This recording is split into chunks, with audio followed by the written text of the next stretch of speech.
같이 성경을 봉독하시겠습니다. 오늘 읽으실 말씀은 주보에는 약간 잘못 나왔고요. 느헤미야 4장 1절부터 23절까지 말씀입니다.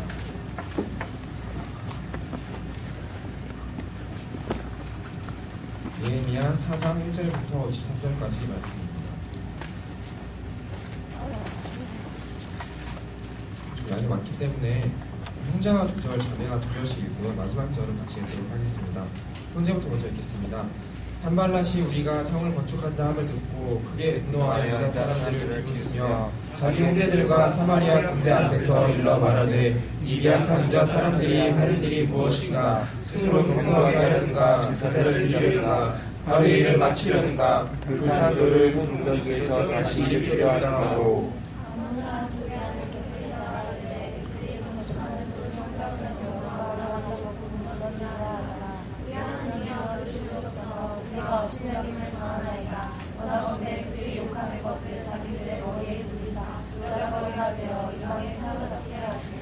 주 앞에서 그들의 악을 덮어주지 마시며 그들의 죄를 도말하지 마옵소서. 그들이 건축하는 주 앞에서 주를 노하시려 하였음이니이다 하고 이에 우리가 성을 건축하여 전부가 연결되고 높이가 절반에 이르렀으니 이는 백성이 마음을 열려 하였음이라.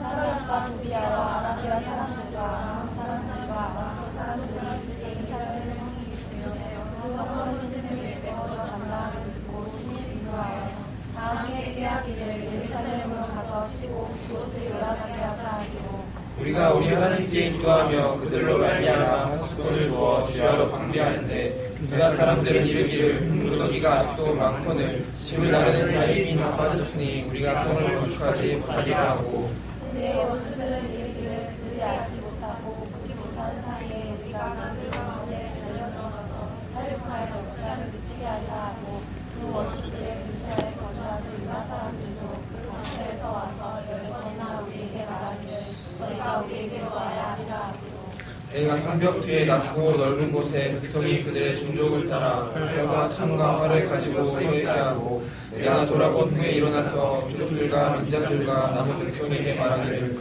너희는 그들을 두려워하지 말고 지극히 크시고 두려우신 주를 기억하고 너희 형제와 자녀와 아내와 집을 위하여 싸우라 했느니라.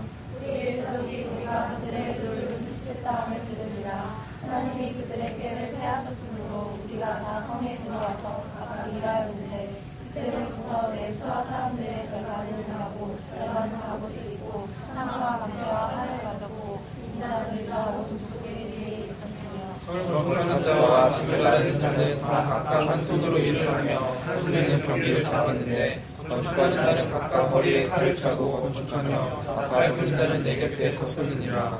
내가 귀족들과 민장들과 남은 백성에게 이르기를 이 공사는 크고 넓음으로 우리가 성에서 떨어져 머리가 먼지 너희는 어디서든지 나팔 소리를 듣거든 우리로 모여서 우리에게로 나아오라. 우리 하나님이 우리를 위하여 싸우시리라 하느니라. 우리가 이같이 공사하는데 무리의 절반은 동틀 때부터 별이 나기까지 창을 잡았으며 그때 내가 또 백성에게 말하기를 사람마다 그 종자와 함께 예루살렘 안에서 갈지니 밤에는 우리를 위하여 파수하겠고 낮에는 일하리라. 같이 읽겠습니다. 나나 내 형제들이나 종자들이나 나를 따라 파수하는 사람들이나 우리가 다 우리의 옷을 벗지 아니하였으며 우리를 기르러 갈 때에도 각각 경기를 잡았느니라. 네, 이 시간 현재 안성캠퍼스 지도위원으로 계시는 김양 목사님 나오셔서 더불어 일어나라는 제목으로 말씀 전해주시겠습니다.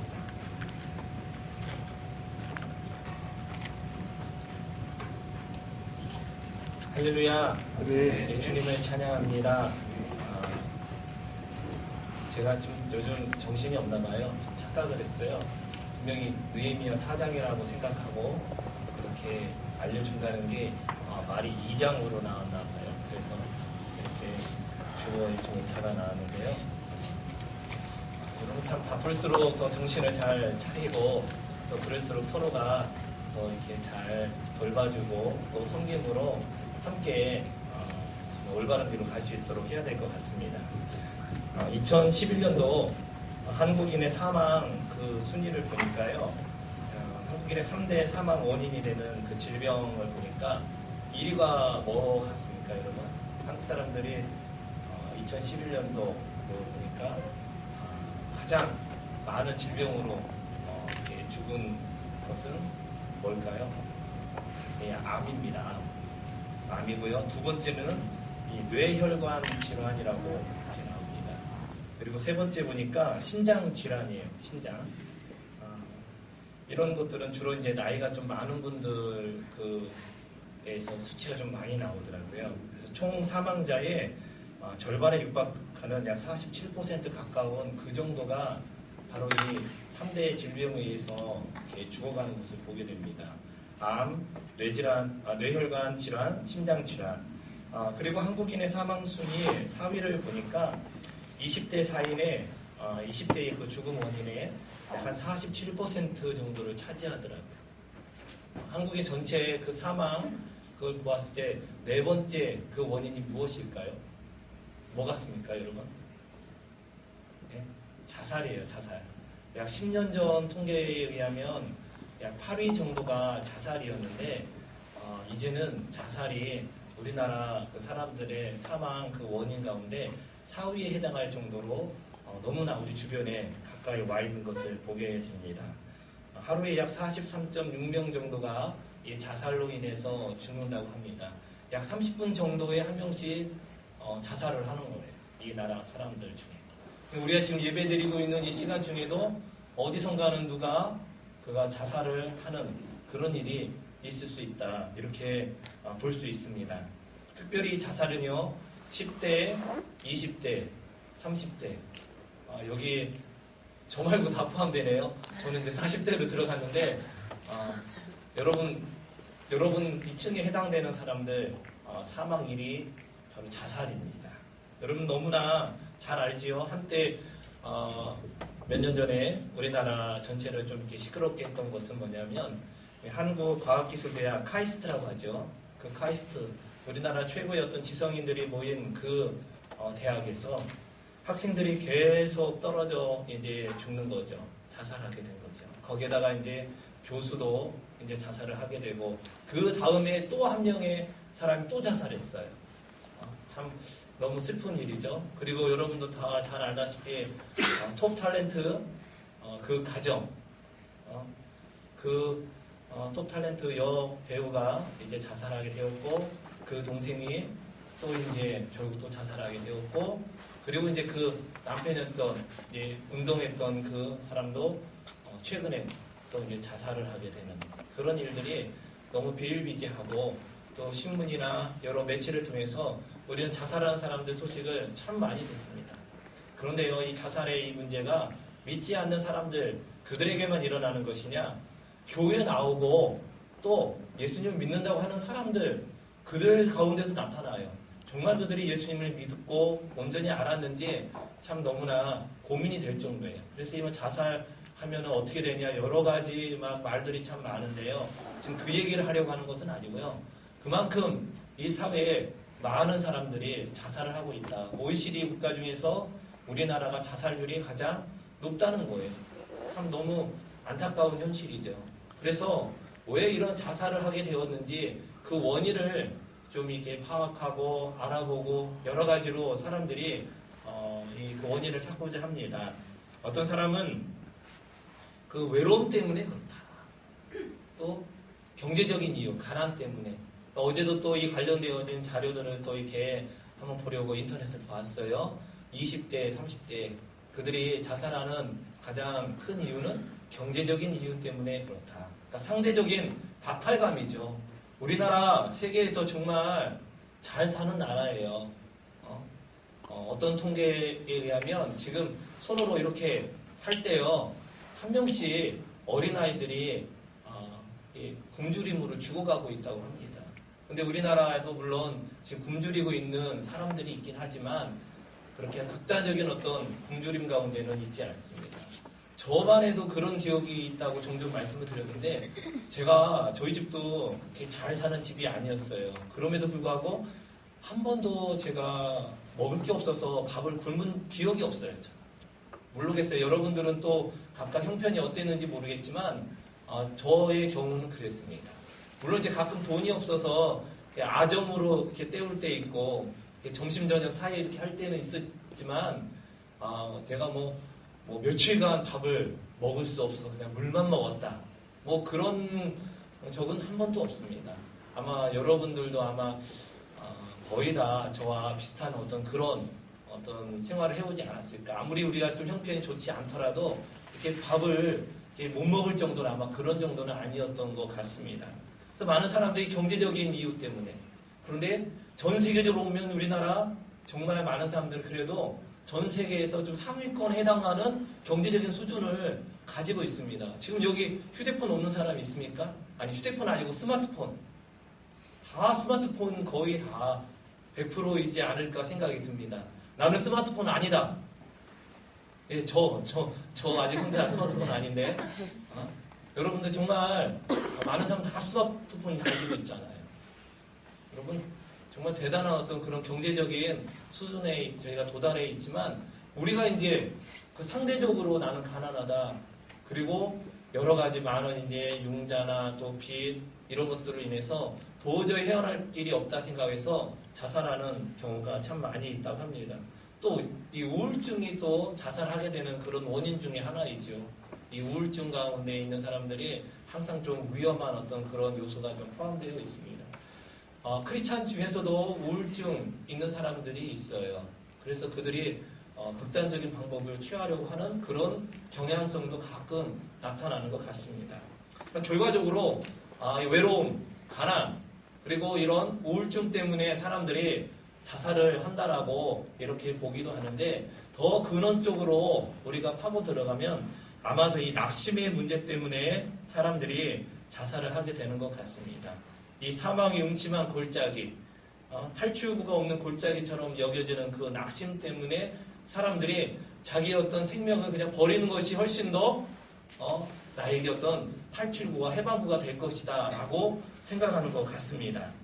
그러나 낙심은 꼭 이러한 극단적인 형태, 자살이라는 극단적인 형태로만 나타나는 것은 아닙니다. 낙심한 사람들의 특징이 꼭 모두 다 자살로 귀결되는 것은 아니에요. 이런 형태로도 나타납니다. 삶의 의욕 상실. 그러니까 삶에 무엇인가 이렇게 활력 있게 살아가고 싶은 그런 의욕이 없어요. 그냥 의욕이 딱 상실되고요. 전이 상실된다고 하잖아요. 저는 그냥 무기력증 가운데 빠져 있는 경우도 낙심으로 말미암아 그런 현상이 나타날 수 있다는 것입니다. 우리 크리스찬들에게 이 낙심과 관련해요. 이중적인 고충이 있는데요. 낙심이 찾아오면 그 찾아온 자체가 뭐예요? 굉장한 고통이에요. 그것을 헤쳐나간다는 것 자체가 굉장한 고통이고요. 또 하나 크리스찬으로서 낙심이 올 때 고통은 무엇이냐면 나의 신앙이 뭔가 잘못되어서 하나님 앞에 징벌받는 그런 개념으로 우리가 낙심을 이해할 때가 있습니다. 그러면 더 큰 그 이중적인 고통이 우리에게 다가오는 것이에요. 아마 여기 계신 분들 중에 낙심이 무엇인지 모르는 분들은 아마 거의 없으리라 생각이 듭니다. 왜냐하면 저조차도 낙심할 수밖에 없는 그런 존재입니다. 낙심 자체가 영적으로, 신앙적으로 어마어마한 문제라고 이렇게 접근을 먼저 하게 되면은 우린 모두 다 하나님 앞에 늘 정말 잘못 사는 사람으로 인식이 되어서 우리의 삶에 심각한 문제들이 생길 수 있습니다. 그런데요, 이 땅에 살아가는 사람들 중에 거의 대부분, 아니 모두가 다 낙심을 경험할 수밖에 없는 존재예요. 우리가 죄로 말미암아 하나님을 떠났기 때문에 그 결과로 우리 가운데 이 낙심의 모습들이 나타나는 것입니다. 그걸 우리가 인정해야 돼요. 성경의 위대한 인물들조차도 그들 낙심했습니다. 욥만 보아도 우리가 알 수 있습니다. 욥기 3장 11절 말씀에 보면 욥이 이렇게 고백합니다. 어찌하여 내가 태에서 죽어나오지 아니하였던가. 내가 태에서부터 나올 때 죽었더라면 더 좋았을걸. 그러니까 그만큼 그는 정말 지금 어마어마한 낙심 가운데 있다라는 것을 이야기하는 것입니다. 어찌하여 내 어미가 낳을 때에 내가 숨지지 아니하였던가. 차라리 내가 죽어서 나왔던 것이 훨씬 더 좋았겠다. 삶을 살아가면서 이렇게 낙심하고 좌절과 그리고 헤어나올 수 없는 그 슬픔 가운데 있는 것보다 그냥 처음부터 죽어서 태어나는 것이 훨씬 낫지 않았을까. 그렇게 욥이 탄식하게 되었습니다. 뿐만 아니라 이제 시편 42편에 보면 이제 고라 자손이 노래한 그 시편인데요. 일부 사람들은 이 다윗이 노래한 것을 이제 고라 자손들이 계속 불러서 이제 고라 자손의 노래라고 이렇게 알려졌다. 뭐 그렇게도 보기도 합니다. 만일에 정말 시편 42편을 다윗이 썼다면 이 다윗이 지금 낭만 가운데 이런 어떤 노래를 하는 거예요. 내 영혼아 내가 어찌하여 낙심하며 어찌하여 내 속에서 불안해하는가. 너는 하나님께 소망을 두라. 그가 나타나 도우심으로 말미암아 내가 여전히 찬송하리로다. 뒷부분에 물론 이제 소망에 대한 그런 어떤 갈급함이 있지만 지금 다윗이 이 노래를 했다면 그가 뭐 하고 있어요? 내 영혼이 어떻게 됐다고요? 왜 낙심하고 있느냐 이 얘기예요. 그러니까 다윗조차도 낙심했고 신앙의 사람 욥조차도 낙심했습니다. 그리고 여러분이 잘 아는 엘리야 너무 잘 아시죠? 최고의 선지자 아닙니까? 예수님과 그리고 모세와 엘리야가 변화산에서 모여서 서로 이야기를 할 때 엘리야는 누구예요? 바로 선지자의 대표 아닙니까? 모세는 율법의 대표자고, 그러니까 구약의 두 큰 대표자가 모세와 엘리야예요. 그 엘리야가 뭐라고 이야기합니까? 열왕기상 19장 4절에 보면 자기 자신은 광야로 들어가 하룻길쯤 가서 한 로뎀나무 아래에 앉아서 자기가 죽기를 원하여 이르되, 죽기를 원한다는 거예요. 엘리야가 여호와여 넉넉하오니 지금 내 생명을 거두시옵소서. 나는 내 조상들보다 낫지 못하니이다 하고, 내 목숨을 좀 가져가 주세요. 주님, 이게 무엇입니까? 내가 하나님을 위해서 이렇게 살아왔고 주님을 위해서 그 갈멜산에서 내 목숨을 걸고 모든 이방 우상 숭배자들과 영적인 그런 대결을 함으로 말미암아 하나님의 영광이 나타났음에도 불구하고 여전히 이 땅이 변하지 않고 오히려 자기가 이제 죽을 위험에 처한 그런 가운데에서 하나님 이게 무엇입니까 하면서 절망하고 좌절한 어떤 그런 엘리야의 모습입니다. 우리가 알고 있는 그런 엘리야의 정말 뛰어나고 또 그가 믿음이 좋고 그런 모습과는 너무 상반되어지는 모습이 이 엘리야의 삶 가운데도 있었다는 것입니다. 우리도 마찬가지예요. 우리가 하나님 안에 살아갈 때 놀라운 어떤 영적인 은혜로 살아갈 수도 있습니다. 그런데 때로 정말 이렇게 오지 않았으면 하는 그 불청객, 낙심이 와서 나의 마음을 정말 휘감고 나의 삶을 이렇게 발목 잡는 그런 일이 있을 수 있습니다. 낙심 자체가 온다는 건 큰 어떤 나쁜 건 아닌 것 같습니다. 왜냐하면 이 낙심이 우리에게 누구든지 다 올 수 있어요. 저에게도 올 수 있고 여기 계신 여러분 모두에게도 다 다양한 형태로 찾아올 수 있습니다. 그런데 문제는 그 낙심이 우리 삶을 지배하도록 내버려 둬서는 안 된다는 것이죠. 잠시 우리에게 찾아올 수 있지만 그 낙심의 모든 것들을 우리가 헤쳐나가고 또 그 낙심으로부터 승리하는 그런 은혜를 우리가 누리고 살아가는 것이 정상적인 하나님의 사람들의 모습이라고 할 수 있습니다. 그렇다면 왜 낙심이 우리에게 오는 것일까요? 오늘 본문은 그 낙심이 왜 우리에게 오는지 몇 가지로 이야기해주고 있습니다. 첫 번째는요, 이 비판과 조롱의 말 때문에 우리에게 낙심이 올 수 있습니다. 낙심이요, 그냥 아무렇게나 확 오는 것 같지만 가만히 그 낙심이 오는 이유와 원인들을 찾아보면 그냥 오는 게 아니에요. 우리 가운데 여러 가지 비판과 조롱의 말, 이것들이 상함으로 되어서 우리 가운데 오게 될 때 우리 심령이 낙심할 수 있습니다. 여러분 어린아이들 보세요. 어린아이들 때리지 않고요, 그 아이들 완전히 풀죽게 할 수 있는 거 많습니다. 말로써요, 그 아이들 약 올리고 그 아이들 정말 이렇게 혼내고 또 상처 주면은요, 애들 정말 풀이 금방 죽습니다. 그것이 어린아이들 뿐만일까요? 저도 마찬가지고 여러분도 마찬가지고 어떤 목회를 오래 하셨고 성령 충만했던 그런 분들도 계속적으로 비판과 조롱의 말을 들으면 정말 그 마음이 쉽지 않습니다. 자, 여기 이제 오늘 본문에 보니까 이런 말씀이 나옵니다. 2절에 보면은 이 미약한 유다 사람들이 하는 일이 무엇인가? 그러니까 지금 이 느헤미야서는 무너진 예루살렘 성벽을 지금 쌓는 그런 과정을 통해서 이스라엘 공동체의 회복을 이제 하나님이 주시는 그런 어떤 내용들이 기록된 거예요. 그래서 느헤미야가 예루살렘 성벽을 쌓기 위해서 이제 유다 땅에 온 것입니다. 자, 그런데 이 미약하대요. 너희는 아무것도 할 수 없는 그런 존재라는 거야. 이 미약한 유다 사람들이 하는 일이 무엇인가? 너네 한번 해봐라. 되겠어? 그런 거예요. 스스로 견고하게 하려는가? 니네 스스로 견고하게 할 수 있다고? 웃기고 있네? 그런 거예요. 또 뿐만 아니라 제사를 드리려는가? 모여서 뭐 하는 거야? 하여튼 여러 가지 정말 좋지 않은 시선과 그런 말을 하고 있는 것입니다.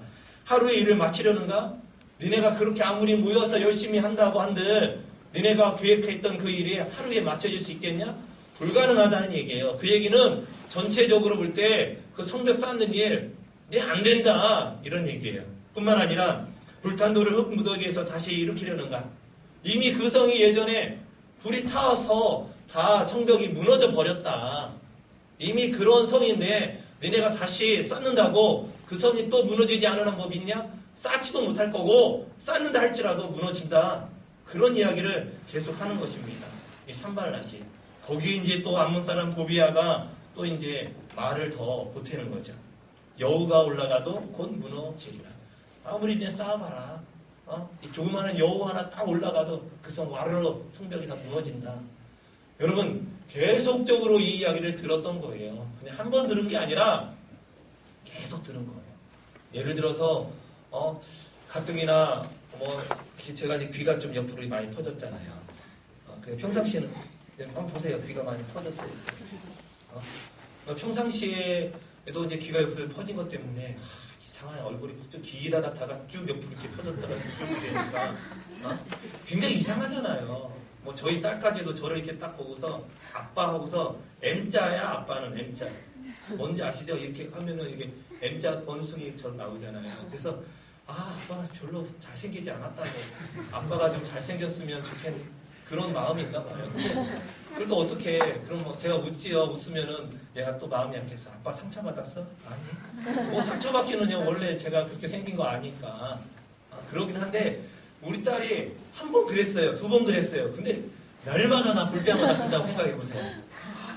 그럼 제 딸이지만 제가 진짜 마음이 쉽지 않잖아요. 그렇습니다. 이스라엘 이 백성들 느헤미야와 함께 성벽을 이제 쌓는 그런 역사에 정말 그들이 참여하고 시작할 때 얼마나 그들이 믿음으로 시작했을까요? 그럼에도 불구하고 수많은 비판과 조롱의 말을 들었을 때 이들 마음 가운데 낙심이 찾아올 수 있다는 것이 우리도 마찬가지입니다. 여러분 참 사단이 우리의 어떤 마음에 비판과 조롱과 우리를 멸시하는 말을 계속 우리 쏟아내므로 우리로 말미암아 낭만케 또 낙심 가운데 있도록 하게 하는 것입니다. 두 번째 원인은요 피곤함, 탈진, 과로입니다. 우리 10절 한번 읽어보겠습니다. 10절 찾았으면 같이 한번 읽어보겠습니다. 자, 시작. 유다 사람들은 이르기를 흙무더기가 아직도 많거늘 지금 나르는 자의 힘이 다 빠졌으니 우리가 성을 건축하지 못하리라 하고. 예. 먼저 6절에 보면은 이제 성벽 전체가 연결된 상황에서 이제 절반 정도, 높이가 이제 절반 정도까지 쌓았어요. 대단한 거예요, 대단한 거. 그런데 이 쌓아지는 과정 속에 계속 산발랏과 도비아와 아라비아 사람 게셈이라는 사람들이 계속 이 백성들을 이제 뒤 흔들려고만 하는 거예요. 왜냐하면 그들의 입장에서 볼 때는 이 유다 이쪽에 이스라엘 백성들이 자기들의 영역을 차지해서 이렇게 견고하게 서는 것이 항상 싫은 거예요. 원래는 그 땅을 이제 자기들이 이렇게 나름대로 삼키려고 하고 자기들의 어떤 그 권한 아래에 두려고 했는데 이제 유다 사람들이 거기서 자기들의 어떤 영역을 딱 이제 세우려고 하니까 그게 싫은 거죠. 자, 그런 상황 가운데 10절 말씀을 보니까 뭐라고 합니까? 탄식하는 거예요. 유다 사람들의 탄식이에요. 탄식. 흙무더기가 지금 아직도 많아요. 그 얘기는 뭐냐면 성벽을 쌓기 위해서 흙무더기를 이렇게 나르고 해야 되는데 이 나르는 사람들을 그 개역 한글판에서는 담꾼이라고 하거든요. 그 나르는 사람들의 힘이 어떻게 됐어요? 다 빠졌어요. 힘이 다 빠졌어요. 힘이 다 빠졌다는 것은요. 우리가 어떤 일을 함에 있어서 육체적으로 정말 완전히 소모되었다. 그렇게 볼 수 있습니다. 그래서 힘이 빠진 결과 어떻게 된다? 우리가 성을 어떻게? 건축하지 못하리라. 여러분 회장단이나 또 사역자들이나 모든 형제자매들 정말 하나님을 위해서 열심히 달려가고 싶죠. 그런데요, 그게 그렇게 생각한 대로 잘 안 될 경우가 있습니다. 왜 그렇습니까? 몸이 힘들면 안 돼요. 정말 우리가 막 피곤하고 또 이제 여러 가지 탈진 현상이 나타나면은요, 하나님을 위해 살아가고 싶고, 이렇게 하나님을 위해서 나의 몸과 마음과 시간을 드리고 싶어도요, 안 되는 거예요. 지금 이 백성들 고백이 뭐냐면, 이 성벽을 더 쌓아야 되는데, 흙 나르는 그 사람들이 힘이 다 빠져서 흙을 어떻게 나르지 못하는 거예요. 그럼 어떻게 되는 겁니까? 일을 못하는 거죠. 건축 못하는 거예요. 거기에다가 계속 대적자들의 비방 소리가 계속 들려옵니다. 여러분은 어떻게 했어요? 예를 들어서 우리 형제자매들이 캠퍼스에 이 복음을 막 전합니다. 이제 학기 시작하면은 이제 신입생들 이제 환영 예배도 있고요. 또 이제 인생 문제 수련회도 있고 여러 가지만 있어요. 정말 얼마나 어려워요. 공부하면서. 요즘 공부하는 게 예전 제가 공부할 때보다 더 이 강도가 세워진 것 같습니다. 그리고 반면에 집중도는 옛날만 못한 그런 느낌이 가끔 들어요. 왜냐면 너무 다양한 것들이 많이 밀려오니까 하나에 집중하는 것이 조금 떨어지는 그런 모습이 있어요. 그런데 복음도 전해야지 되지요. 또 이제 공부도 해야 되지요. 그렇다고 여러분 또 교회에서 또 사역 안 합니까? 다 교회에서 뭐 맡은 게 있잖아요. 그렇게 하면서 어떻게 됩니까? 또 여러분 잘 먹어야 되는데 그게 생각만큼 또 잘 안 돼요. 학생상 밥이 참 충분한 영양분이 되지 않는 것 같은 그런 느낌이 들 때가 많습니다. 그러다 보니까 체력적으로 어떻게 됩니까? 힘들어지고 이제 또 과제한다고 새벽 2, 3시까지 하다가 이 몸이 지쳐가는 거예요. 그러면 마음에 뭐가 오냐면 실제 부딪혀 보니까 잘 안 되는 거야. 그러면 낙심이 오기 쉽습니다. 여러분 그래서 건강해야 돼요. 정말 운동해야 됩니다. 운동 안 하면은 하나님의 사역을 제대로 감당할 수가 없습니다. 몸이 피곤한 거예요. 탈진되어진 상황 가운데 이거 해야 된다 하면은 그 가운데 얼마나 이런 마음이 많이 상하게 됩니까? 이게 모든 사람들의 어떤 그런 모습이에요. 물론 그에 대해서 이제 반응하는 정도는 조금씩 다르겠지만 우리가 몸이 지치고 또 우리가 피곤하고 탈진하게 되면 낭망이 우리에게 찾아오기 더 쉽다는 것입니다. 또 이제 10절에 보면 실패에 대한 그런 마음이 있는 거예요. 아무리 해도 우리는 안 될 거다. 그러면은요, 얼마나 많은 사람들이 낙심하기 쉬운지 몰라요. 우리가 아무리 해도, 우리 이 모임은, 많이 못 모인다. 뭐 해봐도 이렇고, 강의실 전도해도 그렇고, 뭐 해도 그렇고, 그런 생각이 들어오면은요, 우리는 낙심하기 너무 쉽습니다. 또 여러분들, 내가 아무리 훈련받아도 성경이 이해가 안 된다고. 성경 배워도 성경이 지금 무슨 의미인지 모르겠다고. 그러면 어떻게 돼요? 좋은 마음으로 하나님 말씀을 배우고 알고자 했지만 마음 가운데 뭐가 찾아올 수 있다? 낙심이 찾아올 수 있어요. 우리 회장단들 한번 생각해 보세요. 정말 처음에 임원으로 딱 세워졌을 때 어떤 마음이었습니까? 죽으라면 하나님을 위해서 죽을 만큼 그런 각오 아니었어요? 근데 막상 해보니까 어떻습니까? 이렇게 해봤는데 약간의 사역 가운데 작은 실패들이 조금씩 이렇게 우리 다가오는 것 같아요. 그러면은요, 앞으로 큰 일을 우리가 해야 될 때, 이게 참 어려워요. 그걸 어떻게 해야 되나. 막 그런 생각들이 사람인지라 들 수밖에 없습니다. 네 번째는요, 우리가 낙심하게 되는 이유는 두려움이에요. 11절을 한번 보면은, 우리의 원수들은 이르기를 그들이 알지 못하고 보지 못하는 사이에 우리가 그들 가운데 달려 들어가서 사륙하여 역사를 그치게 하리라. 뭐예요? 기습 공격해가지고 이 역사를, 성 쌓는 역사를 다 멈추게 하겠다. 기습해서 그냥 그 성만 그냥 다 멈추게 할까요? 그 사람들도 도륙할 수 있는 그런 것이에요. 그러니까 여러분, 누군가가 나를 위협하고 협박할 때요, 사람은요, 두려움을 느끼게 됩니다. 지금 그런 일이에요. 생각해보세요. 계속 비방합니다. 그리고 우리는 지금 정신적으로 또 신체적으로 계속 피곤하고 탈진되어 있습니다. 그리고 또 실제적으로 실패에 대한 두려움이 있어요. 그리고 우리가 어떤 살해되거나 우리 하는 일들이 이제 다른 사람에 의해서 완전히 방해될 것으로 말미암아 두려움이 있습니다. 여러분, 이런 상황이면은요, 사람이면 누구나 낙심할 수 있는 그런 상황에 이제 이르게 됩니다. 그것은요, 나는 하나님 믿는 사람이기 때문에 아닐 거야. 수? 있다 없다? 있다는 얘기예요. 우리 찾아볼 수 있어요. 우리가 초청하지 않은 불청객이에요. 이 낙심이 우리에게 옴으로써 얼마나 많은 사람들이 영적으로 더 하나님 앞에 뻗어나가지 못하고 또 하나님의 귀한 사역을 아름답게 열매 맺지 못하는지 우리는 너무나 많이 보았습니다. 우리의 경험에서 보았고 우리 주변의 사람들의 어떤 모습 속에서 보아 알고 있습니다.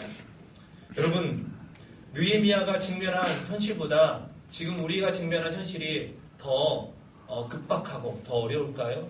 글쎄요. 여러분들이 직면한 이 현실은 아마 느헤미야의 그 현실보다는, 그 백성들이 처했던 현실보다는 그래도 좀 낫지 않을까 생각이 듭니다. 많은 사람들이 이 낙심의 골짜기에서 그들이 죽어가고 있어요. 누구나 다 사망의 음침한 골짜기에 우리가 갈 수가 있습니다. 그런데 그곳에서 너무 오랫동안 머물러 있으면서 그냥 단순히 사망의 음침한 골짜기로 끝나는 것이 아니라 사망의 골짜기로 자기가 거기서 매장당하는 그런 일이 우리에게 있어서는 안 될 것이라 생각해 봅니다. 오늘 본문은 낙심의 이유뿐만 아니라 이 낙심 가운데 있는 사람들이 어떻게 극복하고 어떻게 하나님 앞에 나갔는지 또 낙심을 승리하는 그런 말씀도 우리에게 전해주고 있습니다. 이것이 우리 가운데 큰 힘이 되고 위로가 되고 소망이 된다고 할 수 있습니다. 그냥 본문이 그냥 백성들이 낙심했다. 그리고 느헤미야 그 사람들이 하는 모든 일이 이루어지지 않았다. 이렇게 끝났으면 이 성경은 우리 가운데 정말 큰 아픔을 주는 그런 말씀일 수밖에 없어요. 그러나 오늘 본문은 이들이 낙심할 수 있는 상황 그리고 그 아픔 가운데 있음에도 불구하고 이들이 어떻게 했다? 그 낙심의 모든 상황을 이제 그들이 극복하고 결과적으로 하나님의 선한 역사의 일을 이루었다. 이런 내용들을 우리에게 전해주고 있습니다. 그럼 우리는 어떻게 낙심의 골짜기에서 벗어날 수 있을까요? 느헤미야와 그 백성들이 낭만 가운데 있었음에도 불구하고 그들이 낭망의 어떤 그런 골짜기에서 벗어났다면 동일하게 역사하시는 하나님 그리고 오늘날 우리는 성령이 우리 안에 내주하시면서 역사하시잖아요. 그 하나님 그리고 명확한 말씀이 있잖아요. 그리고 기도할 수 있는 여러 가지 아름다운 영적인 유산을 받은 우리, 기도의 특권을 가진 우리도 넉넉하게 이 낙심의 골짜기에서 벗어나고 통과하여 하나님의 의의 자리에 그리고 하나님의 기쁨의 자리에 나갈 수 있고 주께 영광 돌리는 자리에 나갈 수 있다고 확신합니다. 여러분도 그러한 확신 가운데 살아갈 수 있기를 소망합니다. 이 낙심의 골짜기 우리 어떻게 벗어나야 될까요? 어떻게 해야 될까요? 여러분 모르지 않아요. 다 알아요. 앞으로 이야기하는 내용들 여러분 모르지 않습니다. 다 아는 이야기예요. 하나님께 나아가 기도해야 합니다. 기도해야 돼요. 기도는요 그냥 생각으로 하는 거 아니거든요. 아, 나 그냥 기도해야지 해야 되는구나. 그건 기도가 아니에요. 기도는 나의 몸과 나의 마음과 나의 삶을 하나님 앞에 쏟아놓는 거예요. 쏟아놓는 거. 매번 강조하고 이야기했지만 여러분 성경에 나오는 대부분의 기도는요 부르짖는 기도예요. 물론 기도에 여러 가지 유형이 있습니다. 뭐 조용히 대화식 기도도 있고 또 침묵 기도도 있고 또 여러 가지 기도 찬양하며 기도도 있어요. 그러나 성경이 우리 가운데 도전하는 기도는 뭐냐면 부르짖는 기도예요. 소리내는 기도예요. 소리낸다고 해서 그냥 입술로만 그냥 하나님 감사합니다. 그게 아니라 정말 우리의 전심을 다하여 그분 앞에 하나님 도와주시옵소서. 하나님 함께하지 아니하시면 저희 어떡합니까? 하나님 말씀 가운데 너희는 내게 부르짖으라 하셨잖아요. 나의 원통함, 나의 약함을 가지고 주님 앞에 나옵니다. 라고 부르짖으라는 이야기예요. 부르짖는 그 기도가요 힘이 있습니다. 힘이 있어요. 그런데 나는 지금까지 내가 생활했던 교회의 그런 문화 속에서는 다 그냥 조용히 기도했는데 왜 부르짖는 기도를 하라 하는가? 성경이 강조하니까. 교회의 여러 가지 전통 무시하고 싶은 마음은 없습니다. 그러나 우리의 최고의 권위는 하나님 말씀 아니에요? 그 말씀으로 말미암아 부르짖는 거예요. 그렇게 부르짖다 보면은 하나님이 그 기도 중에 우리의 심령 가운데 자유함도 주고요, 또 소망도 주고, 또 우리 가운데 성령의 은사도 주시고 권능도 우리 받게 하시고 그 부르짖는 자들의 기도 가운데 특별히 하나님이 성령으로 임재하사 기름 부어주시는 역사가 있습니다. 여러분, 우리 힘으로, 나 개인의 힘으로 이 낙심의 골짜기 나올 수 있을까요? 아니에요. 늪에 빠졌어요. 예를 들어서 나 혼자 나올 수 있어요? 밖에서 누군가의 도움이 필요합니다. 이 낙심의 어떤 마음의 상태에 나 혼자 여러 가지 수양하고 나 혼자 열심히 살아가고 성실하게 살아간다고 해결될까요? 아니에요. 외부에부터 위로부터 임하는 권능의 그 역사가 있을 때 이 낙심의 모든 문제 뚫어 나가고 헤쳐나갈 수 있는 힘을 공급받게 되는 것입니다. 힘을 공급받아야 돼요. 뭘 통해서? 하나님께 기도하면서. 모든 비판의 말, 두려움, 실패, 어려운 환경 뒤에는요, 사단이 있습니다. 모든 매사를 다 그렇게 보면 또 너무 또 심각하게 어떤 사단에 집중하는 것처럼 되지만 우리가 알아야 될 것은요, 우리가 이 땅에 살아가는 삶이 영적 전쟁이라는 것을 기본적으로 인지하고 있어야 됩니다. 그래서 우리가 잘 분별해야 돼요. 분별해야 되는데 계속적으로 사람들이 하나님의 일을 하는 우리에 대해서 비방하고 조롱하고 또 우리가 여러 가지 일을 하면서도 좀 이 정도 했는데 더 급작스럽게 우리의 몸이 다운당하고요. 그 다음에 우리 몸이 정말 더 피곤감을 느낀다. 예전에 이러지 않았는데 내가 나이를 먹었나? 그런 생각을 해보긴 하지만 아니야, 그 정도는 아니야. 더 많이 몸이 이렇게 축 처지는 거예요. 그럴 때 그 뒤에서 우리를 공격하는 사단의 어떤 그런 역사가 있을 수 있다는 것을 우리가 감지하고 있어야 됩니다. 사실 우리는 나쁜 말로 환경의 어려움으로 두려움으로 마음이 무너진 것 같지만 이 사단이 뒤에서 우리를 공격하는 것 때문에 우리가 이렇게 낙심되어지는 경우가 많이 있습니다. 에베소서 그 6장에 보면 하나님의 전신갑주를 취하라고 합니다. 13절 말씀. 자, 근데 16절에 보면 이 악한 자의 모든, 옛날 성경에는 화전이라고 나왔는데 지금 개역개정은요 불화살이라고 나와요. 그러니까 우리가 모르는 순간에 사단이 어떻게 한다는 얘기예요? 불화살을 우리 마음을 향하여 계속 쏘는 거예요. 계속 쏘는 거예요. 그러니까 우리 그 모르는 순간에 계속 이 불화살이 우리에게 올 수 있습니다. 그러므로 말미암아 우리가 비판과 조롱의 말 넘어지기 쉽고요. 또 우리가 실패하고 두려워하는 그런 일들이 너무나 쉽게 벌어진다는 얘기예요. 그래서 이 사단을 우리가 대적하기 위해서는 성령의 검 하나님의 말씀과 그리고 무시로 성령 안에서 기도하라. 이게 중요해요. 그래서 많은 사람들이 말씀의 검으로만 이 사단의 이런 모든 것들을 물리치려고 하는데 물론 성령의 검 하나님 말씀이지만 기도와 함께 우리 가운데 하나님께 부르짖는 그 믿음의 기도와 함께 이 말씀의 검이 같이 나가야 된다고 생각합니다. 여러분 군대에 갔다 오신 분들이 있죠. 그 아침마다 막 전방을 향하여 막 소리를 지르잖아요. 군인에게 중요한 건 뭐예요? 무기 중요하죠. 무기가 중요한데 어떤 군인이 무기를 다루느냐 이거에 따라서 전쟁의 또 승패가 좌우됩니다. 군기가 있고요. 그 다음에 이 전쟁을 승리로 이끌고자 하는 그 군인의 어떤 살아있는 그런 열정과 그 사기가 중요합니다. 아무리 좋은 무기 있어도요, 사기가 떨어지면은 군대가 패할 수밖에 없습니다. 이 기도하는 것, 저는 성령 안에서 무시로 기도하는 것이 우리 크리스찬들의 영적인 어떤 사기를 충전케 하는 그런 것으로 보여집니다. 거기와 함께 하나님의 말씀의 검이 동시에 그 사단을 향하여 공격하는 것이에요. 하나님 앞에 나 기도해야 됩니다. 여러분 그냥 기도하는 거 교회니까 기도하는구나. 아니에요. 기도하는 것 하나님 뜻이고 그 기도로 말미암아 하나님의 역사가 이루어지고 그 기도로 말미암아 우리를 방해하는 그 배후 세력인 그 사단 모든 권세를 무너뜨리는 능력이 되기 때문입니다. 4절과 5절 말씀 한번 보겠습니다. 자, 찾았으면 같이 읽겠습니다. 자, 시작.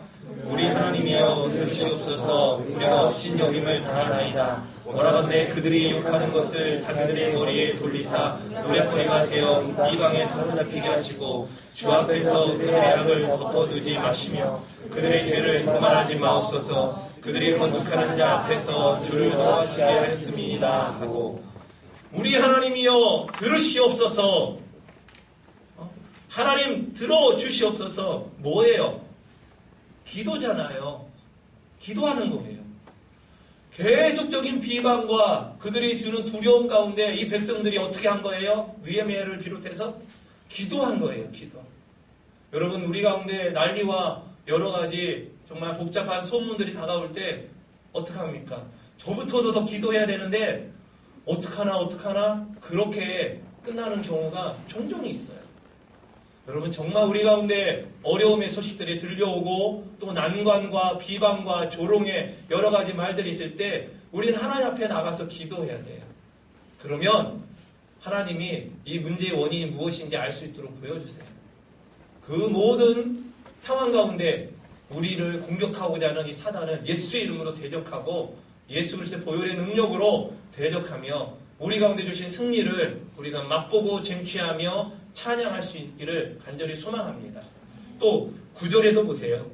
9절에도 보면 우리가 우리 하나님께 뭐하며? 기도하며. 사실 이 느헤미야 그 성벽 쌓는 거 있잖아요. 이것은요 그냥 그들이 열심히 일함으로 쌓은 것 아니고 기도하며 쌓았던 것이에요. 기도가 없이 쌓아질 수 없는 성벽이었어요. 기도함으로써 쌓아진 이 성벽이었기 때문에 수많은 낭망의 그런 어떤 요인들 속에서도 극복할 수 있었던 것입니다. 여러분, 우리 가운데 뭐 2호렘 기도 중요하고요, 5호렘 기도 중요하고 많은 거 다 중요합니다. 그러나 그 모든 것이 정말 하나님 앞에 중요하고 값지게 우리 가운데 임하기 위해서는 우리가 하나님 뜻 안에서 기도하고 또 대적하고 또 그 기도 가운데 하나님이 역사하도록 그분을 초청하고 또 기도 중에 성령님의 기름 부으심과 그 하나님의 권능의 은혜로 말미암아 우리가 달려가야지 우리의 어떤 생각과 계획과 우리의 어떤 경험으로 하게 되면은 일은 될 수 있을지 모르겠지만 하나님은 영광받기 어려우실 것 같습니다. 여러분, 기도하심으로 주님 앞에 우리가 믿음으로 승리하기를 원합니다. 두 번째로 우리가 이 낙심의 골짜기에 어떻게 빠져나와야 될까요? 정말 힘들거든요. 낭만 가운데 있으면은요 만사가 귀찮아요. 만사가 귀찮아요. 한번 여러분 손 들어보세요. 나 이런 적 있다. 모든 거 다 귀찮아서 그냥 잠적 좀 해본 적 있다. 네, 아니 괜찮아요. 뭐 다 알잖아요. 서로 캐포스 형제자매들 가끔 누가 잠적하는지. 네. 네. 저 뒤에 아주 잠적 정기적으로 하는 분이 눈에 보이네. 예. 그럴 수 있어요. 사람마다 달라요. 근데 또 잠적은 안 하지만 아까도 이야기했듯이 낙심의 한 형태로 나오긴 나와요. 근데 이 풀이 죽어 있고 삶에 의욕이 없는 그런 경우도 있습니다. 저도 때로 가끔 잠적을 하고 싶은 생각이 있을까요? 없을까요? 있어요. 근데 잠적 해요? 못해요? 못하죠. 못하게 됩니다. 그러면 어때요? 잠적 못하는 대신에 여기 교회는 나와 있지만 좀 이제 어딘가 좀 잠깐 뭐 기도한다고 하면서 이게 죄송한 얘기인데 기도가 아니라 그냥 나 좀 건드리지 마라고 기도하는 것처럼 할 때도 솔직히 좀 있었어요. 제발 나 좀 건들지 마라 막 그런 거. 그러니까 뭔가 이렇게 낙심이 오면은 정말 그냥 자포자기하는 그런 현상들이 나타납니다. 여러분, 그런데 이 느헤미야와 백성들이 이 낙심의 골짜기를 어떻게 빠져나왔냐면 주님이 허락하신 사역을 포기하지 않고 계속했다는 거예요. 포기하지 않고. 정말 이렇게 낭망이 찾아오면은요 다 때리치고 싶어요. 내가 이거 뭐 해서 뭐하나.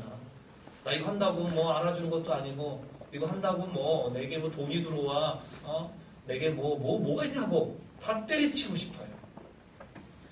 수많은 사람들의 하나님의 일을 합니다. 그런데 이 낙심으로 말미암아 그 하나님의 일들이 중단되는 경우가 꽤 많이 있습니다. 사단은 이걸 노리는 거예요. 사단은 이걸 노리는 거예요. 우리를 낙심케 하고 낭만케 함으로 말미암아 하나님의 일이 역사가 이루어지지 않도록 사단은 우리를 공격하는 것입니다. 그게 사단의 계략이에요. 이게 사단의 계략이라면 우리는 어떻게 되겠습니까? 따라해봅시다. 낙심이 찾아와도 하나님의 일을 계속해야 된다. 이게 하나님의 뜻이에요. 사단은 우리를 낭만케 함으로 말미암아 하나님의 일을 멈추게 하는 것이 그 사단의 목표예요. 그걸 우리가 알았다면 어떻게 해야 돼요? 계속해야 돼. 우리가 넘어지고 쓰러지고 자빠져도 하나님이 주신 우리에게 그 사명의 일들을 우리가 계속 포기하지 않고 이 모든 것들을 감당해 나가야 됩니다. 잘하고 못하고 이게 중요한 게 아니에요. 많은 사람들은 잘해야 된다고 하지만 하나님은 끝까지 인내하고 견뎌라. 내가 너희에게 임하여 사단을 다, 대적들을 다 멸하고 너희를 다시 세워주는 그때가 있다. 그때가 있어요. 그때까지 견뎌라 이 얘기예요. 그럼 견디는 그 능력 우리 힘으로 가능합니까? 나 혼자 가능합니까? 아니에요. 역시 성령님. 그래서 기도하며 우리가 하나님의 일들을 해나가는 것이 중요합니다. 때로 힘들죠. 힘들면 어때요? 힘들어요 하면서 말이 나오잖아요. 그런 말이 나올지라도 다시금 마음을 고쳐먹고 하나님 제 부족하지만 다시 주 의지하면서 나가기 원합니다. 이렇게 우리가 주님 앞에 달려나가야 됩니다. 느헤미야 당시 이스라엘 백성들은 정말 어려운 여건이었어요. 오랜 포로 생활로 그들이 지쳐 있었고요. 돌아왔지만 그 유다 땅의 상황은 좋지 않았습니다. 성벽이 없다는 건 뭐예요? 언제든지 대적들이 침입하여 우리의 어떤 생명이 빼앗김을 받을 수 있는 거예요. 쉽게 얘기하면 밤에 잠을 자는데 우리 집 현관문이 잠금장치가 안 돼가지고 문은 닫혀 있는 것 같지만 누구든지 열 수 있는 거예요. 그럼 여러분 편안하게 잠잘 수 있겠습니까? 지금 그런 상황이에요. 그거보다 더 심각한 상황이 지금 느헤미야와 유다 땅에 있는 그 백성들, 예루살렘에 있는 백성들의 그런 형편입니다. 정말 이것 때문에 그들이 성벽을 쌓고 또 하나님의 성전 보호하고 또 하나님 앞에 온전히 더 그들의 예배하며 나가기 위해서 이 성벽을 쌓고자 하는 것인데 이게 참 쉽지 않습니다. 겉으로 보여지는 결과들은 하나님의 축복과 너무 멀었거든요. 여러분 생각해보세요. 하나님의 역사를 하잖아. 하나님의 일을 하면은 하나님이 길을 열어주시고 물질도 주시고 사람도 붙여주시고 대적자들 다 정리해 주셔야 되는데 그게 아닌 거예요. 상황이 더 어려워요. 하나님이 우리 가운데 이 일을 하라고 하셨는데 왜 상황이 이렇습니까? 그것 때문에 낭망된다는 거예요. 그럼에도 불구하고 하나님이 명하신 것을 우리는 포기할 수 없습니다. 이게 바로 느헤미야와 그 백성들의 모습이었습니다. 자, 6절 한번 보세요. 6절. 같이 읽겠습니다. 이에 우리가 성을 건축하여 전부가 연결되고 높이가 절반에 이르렀으니 이는 백성이 마음 들여 일을 하였습니다. 예, 절반이나 지금 쌓아진 거예요. 이 절반. 절반밖에 못 쌓은 데가 아니라 절반이나 쌓아진 거예요. 이게 대단한 역사입니다. 그 이전에도 이 사람들이 성벽이 없음으로 말미암아 고통 겪을 때마다 성벽을 쌓아야겠다 생각 안 했을까요? 근데 시도 못했습니다. 근데 지금 그 힘겨운 이스라엘 백성들 느헤미야와 함께 지금 성벽을 쌓아서 자기들이 쌓아야 될 높이에 이 중간 정도까지 쌓게 된 것입니다. 굉장한 거예요. 자, 그런데 계속 힘이 들었죠. 아까 흥나는 사람들 힘이 더 든 거예요. 지금까지 그렇게 일을 해왔으니까. 그리고 계속 비방의 말이 있죠. 또 실패에 대한 어떤 그런 두려움도 있습니다. 그럼에도 불구하고 계속적으로 그들은 하나님이 허락하신 사역을 포기하지 않고 이렇게 가는 거예요. 자, 15, 16절 이렇게 한번 봅시다. 15, 16절 다 같이 읽겠습니다. 자, 시작. 우리의 대적이 우리가 그들의 의도를 눈치챘다 함을 들으니라. 하나님이 그들의 꾀를 패하셨으므로 우리가 다 성에 돌아와서 각각 일하였는데 그때로부터 내수와 사람들의 절반은 일하고 절반은 갑옷을 입고 창과 방패와 활을 가졌고 민장은 유다 온 족속의 뒤에 있었으며 예, 계속 대적들이 니네 불시에 찾아가서 니네 다 쓸어버리겠다. 예루살렘 그 성을 완전히 요동치게 할 것이다. 10번이나 내려와라. 우리 만나서 이야기하고 니네 지금 성 쌓지 말고 나와라. 여러 가지 회유 또는 강경 이런 식으로 방해를 계속합니다. 그런데 느헤미야와 그 백성들 어떻게 했어요? 우리가 다 성에 돌아와서 각각 뭐 했어요? 일했다는 거예요. 힘들지만 또 일했고 방해가 있었지만 또 일하고 또 우리 마음이 정말 낭망이 찾아왔음에도 불구하고 일하고 그때부터 어떻게 했습니까? 사람의 절반은 일하는 거예요. 절반은 갑옷 입고 창과 방패 활을 가지고 있는 거예요. 그러니까 반은 지키고 반은 일하고 또 교대하고 또 어떤 경우는 한 손은 무기 들고 한 손은 일하고. 여러분 그게 일이에요. 얼마나 효율이 있겠습니까? 없어요. 정말 그렇게 일한다는 것은 어떻게 보면 좀 미련한 거예요. 그렇지만 이들의 상황이 그렇지 않았어요. 그렇게 하지 않으면 일을 해나갈 수 없는 그런 상황이에요.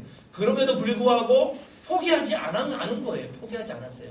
예전에 이스라엘 그 유다의 역사를 보면 하나님의 성전을 그 수르밥의 성전이라고 합니다. 그 성전을 지으려고 하다가 이런 방해로 말미암아 중단되었어요.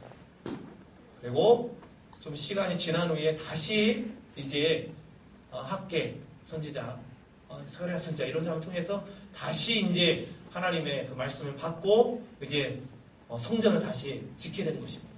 그런데 이 느헤미야 이 성벽은 그렇지 않았어요. 52일 만에 이게 완성이 되거든요. 힘겹고 어려웠지만 이들은 계속했어요. 한 손에 무기 들고 한 손에 이제 일을 하더라도 그들은 하나님 주신 그 일을 포기하지 않았습니다. 여러분 우리도 그래요. 낙심의 문제 찾아왔을 때 그냥 잠만 자자. 아니요, 안 됩니다. 우리에게 하나님이 주신 것들 힘겹지만 잘하고 못하고를 떠나서 힘겹지만 그 자리에서 그 일들을 해나가도록 우리가 있어야 된다는 것이죠.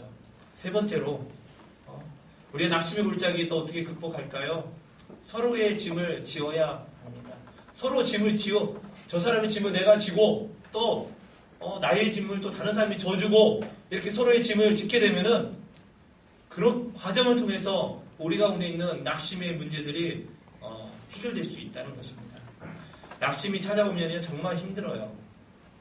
나 하나 추스르기도 어렵습니다. 어려워요. 그런데 다른 사람을 돕고 섬긴다. 정말 이게 쉬울까요? 쉬울까요? 어렵습니다. 그렇지 않아요. 그들의 짐을 나누어진다는 말은 쉽지만 말하기는 쉬워요. 그러나 정말 내가 감당하기는 어려운 일입니다.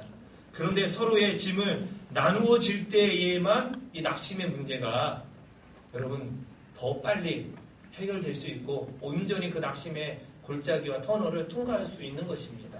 갈라디아서 이제 6장 9절 10절 말씀이 여러분 한번 보세요. 갈라디아서 6장 9절 10절 말씀.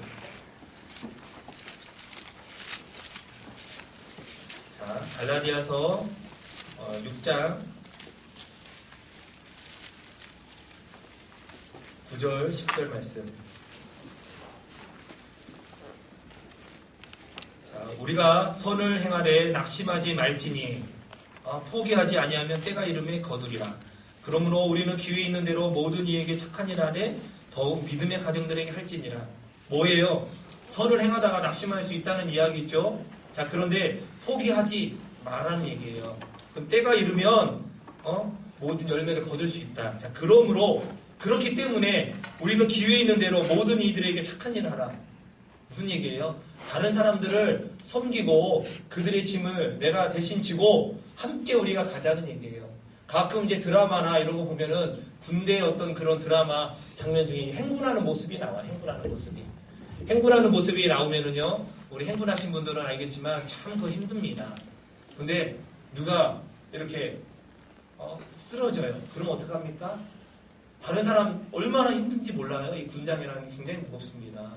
그리고 지금까지 많이 힘겹게 걸어갔고, 근데 그 사람까지 또 이렇게 부축하면서 간다고 생각해 보세요. 얼마나 그 힘든지 몰라요. 그러나 그렇게 함으로써 하나의 어떤 연합과 일치, 그리고 그 하나의 군대의 정말 조직력을 또 볼 수 있게 되는 것입니다. 전후에도 느끼는 것이고, 좀 늦을 수는 있어요. 그럼에도 불구하고 그들을 이제 하나로 우리가 함께 달려가는 그로 말미암아 마음이 하나 통해지면서 서로가 협력함으로 모든 이후에 생기는 난관도 해결할 수 있는 능력을 이제 하나하나 구비할 수 있는 그런 상황에 이르게 되는 것입니다. 자, 느헤미야 4장 16, 18절에도 보면 그때로부터 내 수하 사람들의 절반은 일하고 절반은 갑옷을 입고 창과 방패와 활을 가졌고 민장은 유다 온 족속 뒤에 있었으며 성을 건축하는 자와 짐을 나르는 자는 다 각각 한 손으로 일을 하며 한 손에는 병기를 잡았는데 건축하는 자는 각각 허리에 칼을 차고 건축하며 나팔 부는 자는 내 곁에 섰었느니라. 뭐예요? 일하는 사람은 일하는 사람대로 열심히 일을 해야 돼요. 그리고 지키는 사람은 지키는 사람대로 열심히 그 맡은 위치에서 일을 하고 또 방비해야 됩니다. 그리고 또 이 모든 것 가운데 나팔 부는 사람은 그 위치에서 열심히 자신의 어떤 맡겨진 일을 해야 되는 거예요. 이게 바로 서로 짐을 지는 거예요. 내게 맡겨진 거, 그 위치에서 그 모든 것들을 성실하게 감당하며 정말 깨어있는 거. 이게 바로 서로 짐을 지는 거예요. 서로 짐을 진다고 해서 뭐 우리 회장님이 하는 짐을 내가 하겠다고 그런 게 아니라 그분이 그 일을 잘 할 수 있도록 그분이 나에게 맡겨주신 거 있잖아요. 그 영역을 최선을 다하여 지켜나가는 것입니다. 예를 들어 생각해보세요. 회장님이 관장님이 할 일을 맨날 한다고 생각해보세요. 그러면 관장님은 어디로 가요? 또 다른 형제한테 갈 거 아니야? 내가 갈 거야. 그럼 그 형제는 어디로 가? 그러니까 자신의 위치에서 이렇게 성실하게 감당하면서 혹 맡은 바 그 위치에서 연약한 자 있으면 그가 할 수 있도록 도와주고 함께 도와주는 이게 서로 짐을 지는 것이지. 내가 서로 짐을 지겠다 해서 다른 사람 짐을 막 내가 요청도 안 했는데 막 그렇게 하는 건 아니거든요. 또 이제 21절 23절 보세요. 우리가 이같이 공사하는데 무리의 절반은 동틀 때부터 별이 나기까지 창을 잡았으며 그때 내가 또 백성에게 말하기를 사람마다 그 종자와 함께 예루살렘 안에서 잘지니 밤에는 우리를 위하여 파수하겠고 낮에는 일하리라 하고 나나 내 형제들이나. 느헤미야도요 다 그 밖에서 잠을 자는 거예요. 종자들이나 나를 따라 파수하는 사람들이나 우리가 다 우리의 옷을 벗지 아니하였으며 물을 기르러 갈 때에도 각각 병기를 잡았느니라. 뭐예요? 느헤미야 본인도 최선을 다하여 이 백성들과 함께 고통을 나누고 분담을 하고 그들의 어떤 상황 가운데 녹아 들어간 거예요. 서로 짐을 진다는 것은 단순히 어떤 그 사람의 어떤 무거운 짐을 내가 대신 들어준다 그 정도가 아니라 서로 하나로 마음이 모아지고 연합되어지고 서로 그 가운데 하나로 될 수 있는 그런 은혜의 어떤 시간 그리고 공간 이런 어떤 함께함이 있었다는 것이죠. 여러분 어느 때 사람들이 하나가 되기 쉽습니까? 시간을 같이 나누고요. 같은 공간에서 함께 모든 것들을 이렇게 서로 공유할 때 그들이 서로 하나가 될 수 있는 것입니다. 서로의 헌신과 섬김 그것으로 말미암아 우리가 서로 짐을 나눌 수 있게 되는 것입니다. 그냥 시간 공간 이거 없이 그냥 무조건 그래 짐 나눠야 돼 이것은요 그냥 용역 회사 일꾼 같은 사람이죠. 우리는 그런 사람들이 아니잖아요. 그래서 서로 마음을 함께 나누고 또 실제적으로 물리적으로 같은 공간에서 공감하면서 함께 해야 돼요. 그래서 이게 모여있는 게 굉장히 중요합니다. 예를 들어서 형제자매들이 서로 사랑한다고 하면서요. 나 사랑해 하면서 맨날 만나자고도 안 만나죠. 맨날 우리 전화 통화하자, 메일 하자, 카톡 하자 막 그래. 좀 만나서 우리 밥도 좀 같이 먹자. 저 사랑합니다. 카톡으로 얘기합시다. 그러면 그게 사랑하는 거예요? 아니잖아요. 할 수 있는 한 같이 시간을 보내고 같은 공간에서 서로 함께 헤쳐나가는 거 이것이 정말 서로의 짐을 대신 지는 것이다 보여집니다. 여러분 우리가 낙심의 골짜기에 헤쳐나오기 위해서 우리가 하나님께 기도해야 된다고 했죠. 그리고 또 뭐라고 했어요? 하나님 주신 그 사역을 포기하지 않고 끝까지 우리가 해나가야 되고 그리고 서로의 짐을 져야 된다고 했어요. 여러분이 나중에 시간 되면 오늘 본문을 유심히 읽어보세요. 우리라는 말이 굉장히 많이 나와요. 우리라는 말. 우리. 굉장히 많이 나옵니다. 뭐예요? 나 혼자 하나님께 기도함으로써 낙심의 문제 해결한다? 나 혼자 주어진 그 분야 열심히 함으로써 낙심 문제 해결된다? 나 혼자 다른 사람 어떤 짐을 내가 진다고 낙심 문제가 빨리 해결될 수 있을까요? 아니에요. 그 얘기가 아니에요. 지금 우리 모두 더불어 일어나 함께 기도하는 거예요. 그 기도가 낙심 가운데 있는 우리 자신뿐만 아니라 꼭 우리 공동체라면 빠져나올 수 있는 능력입니다. 함께 하는 거예요. 더불어 일어나 뿐만 아니라 더불어 함께 사역하는 거야. 회장단만 하고 몇 사람 하는 형제입니다. 함께 그들의 마음을 알아주고 그 가운데 기도의 제목 발견하고 혹시 뭐 필요한 게 없는지 대기하고 있는 거. 수술 의사 혼자 합니까? 수술할 때 옆에 있는 사람들 그냥 도와주는 사람으로 함께 있는 거예요. 회장단과 앞에 서서 주도적으로 하는 사람들이 있으면은 그들과 함께 하는 거예요. 함께 사역을 하는 거지. 너 맡은 사역 너 알아서 해라. 그거 아니에요.